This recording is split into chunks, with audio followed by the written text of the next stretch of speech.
Bonjour à tous les amis, Zach Makassa, fondateur de Wekassens. Ouf, je suis essoufflé, hein. Je sais même pas pourquoi. Alors, comment allez-vous? Moi, je vais très bien, ça fait un moment, n'est-ce pas? Alors, je vous ai manqué. Vous m'avez manqué aussi. Si je vous ai manqué, faites-moi savoir. Ça fait plaisir, vous savez. Ça fait plaisir. Même les hommes forts aiment entendre les choses bien, par le regard, de l'encouragement, des messages positifs. Ça fait du bien. Et beaucoup de personnes, malheureusement, pensent que quand on est un homme, quand on est fort, on est un robot. Non, on n'est pas un robot. Bon, en effet, beaucoup d'hommes forts aiment se sentir appréciés, se sentir encouragés dans ce qu'ils font. Ça fait du bien. Et ça fait chaud au cœur. Vous avez certainement quelqu'un dans votre famille, un leader, un mari, un époux, un papa. Il faut avoir le temps de lui signifier votre appréciation pour tout ce qu'il fait pour vous. Il faut dire à la personne qui vous est chère combien elle vous est chère. C'est très important. Nous sommes très souvent très égoïstes, il faut le dire. Et peut-être que dans beaucoup de sociétés africaines, les gens n'ont pas trop l'habitude de s'encourager ou de se féliciter ou de s'apprécier ouvertement, dire « Ah, j'apprécie ce que tu fais. Tu sais, tu as changé ma vie, tu sais, tu me fais tellement de bien quand tu es là. C'est génial. » Il y a d'ailleurs des gens à qui on n'a jamais dit « Je t'aime ». À part quelqu'un qui voulait évidemment une activité intime avec elle. Ah oui, hein. Beaucoup de personnes ici, on leur a jamais dit « Je t'aime ». Jamais par leurs parents. Moi, mon père me disait « Je t'aime tout le temps. Je t'aime, mon fils. Je t'aime. » Et des fois, ça m'embarrassait, vous savez, quand vous êtes petit. Et ton père te dit « Je t'aime » devant tes potes. Mais aujourd'hui, j'apprécie avec l'âge. Quand on grandit, on réalise que c'est précieux. Donc, merci pour les messages. Merci pour ceux qui ont participé à notre petit challenge sur Instagram. Si vous n'êtes pas sur Instagram, je vous encourage de nous suivre. J'ai reçu beaucoup de messages positifs. J'apprécie les uns tant que les autres.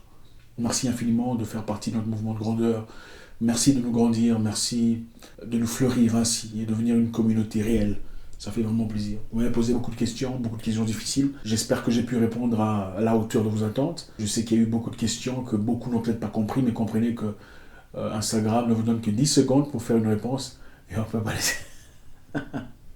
on ne peut pas nécessairement tout incruster dans 10 secondes.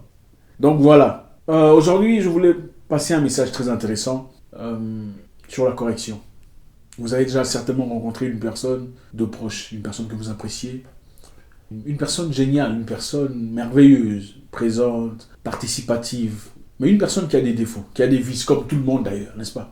Nul n'est parfait, n'est-ce pas? Il y a des gens qui sont très bien dans votre vie, qui sont sympathiques, qui sont géniaux, qui sont vraiment incroyables, mais qui ont aussi des défauts ici là. Des fois ils viennent en retard, quelquefois ils sont un peu mal polis dans leurs paroles, des fois ils ne s'habillent pas tout à fait de manière adéquate vis-à-vis de certaines personnes que vous respectez. Des fois ils sont impulsifs, ne contrôlent pas leur colère, des fois ils sont bouillonnants de passion, quelquefois dans le négatif. On rencontre toujours des gens qui sont bien, mais qui ont aussi des éléments négatifs, qui sont quelquefois insupportables.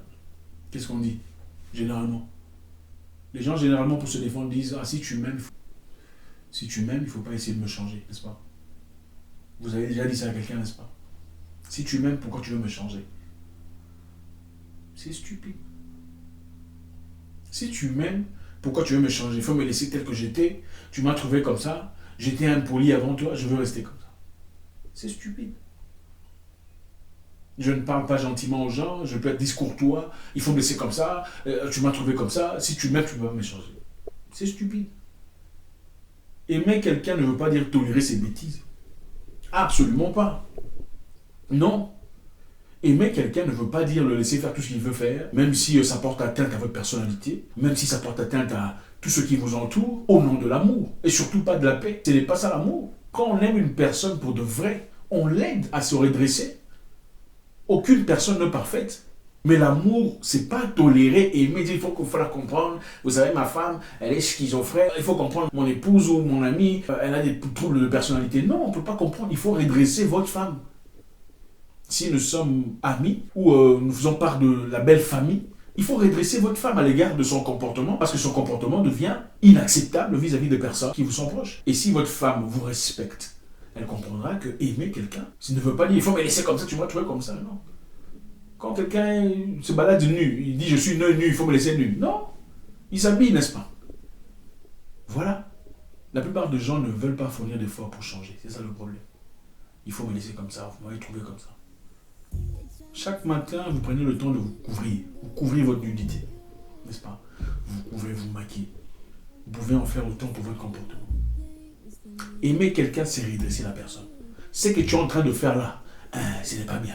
Il faut arrêter. Les bonnes transformations sont toujours soumises à la résistance. La maturité, c'est aussi savoir s'ajuster. Écoutez, moi j'ai des amis. J'ai un ami qui adore les femmes. En tout cas, les casinos, tout ça là. Moi, c'est pas trop mon truc. Et il a compris avec le temps que devant moi, il ne parle pas de ces histoires-là, il ne fait pas ces histoires-là, il n'agit pas d'une certaine façon. Même s'il est incapable de changer son comportement totalement, en tout cas à mon égard, il ne présente pas ces faits-là. Je suis certain que vous en connaissez.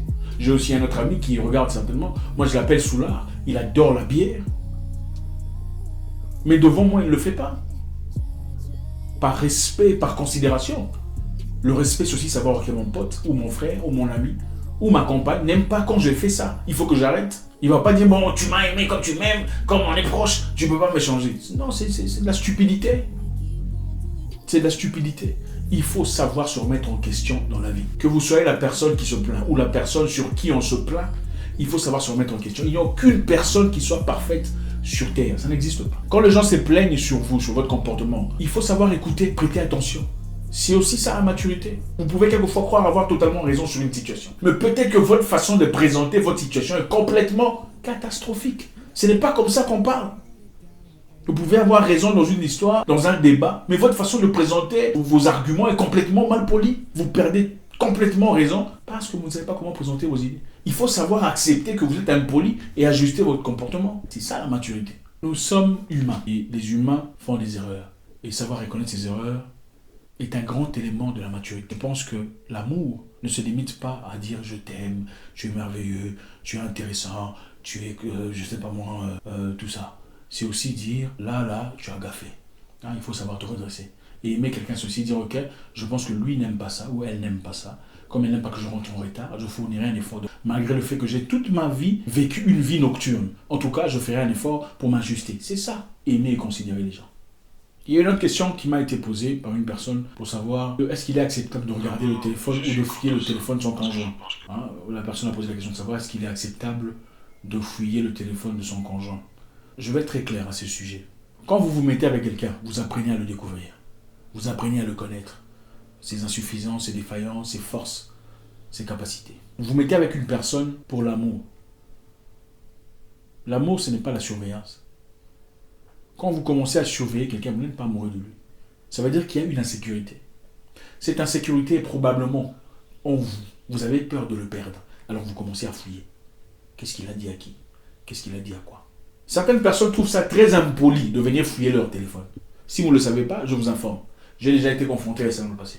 Et c'est à partir de là que j'ai compris, on peut avoir une relation avec quelqu'un sans nécessairement aller fouiller son téléphone. Parce que ça fait preuve de quoi? Vous ne faites pas confiance à la personne. Et être ces gens à qui, quand ils sentent que vous ne lui faites pas confiance, ils vous quittent. Surtout quand il sait qu'il n'a rien foutu de négatif. On apprend à connaître quelqu'un. On regarde son téléphone.